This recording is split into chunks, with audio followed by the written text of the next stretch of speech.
hello अनि जाडो निकै बढो सबैजना सन्चो आरामै हुनुहुन्छ त नि रुवाखोकी एकदम बढ्छ होइन जाडोमा आफूले केयर गर्नु होला है त सबैजनाले कस्तो घाम आएर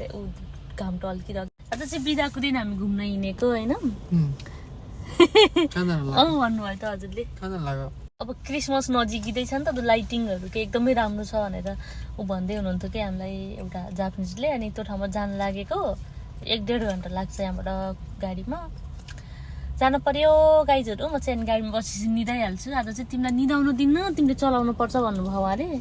जाँदा चाहिँ उहाँ हुनुभयो के अरे अनि फर्किँदा म चलाउँछु भनेको छु क्या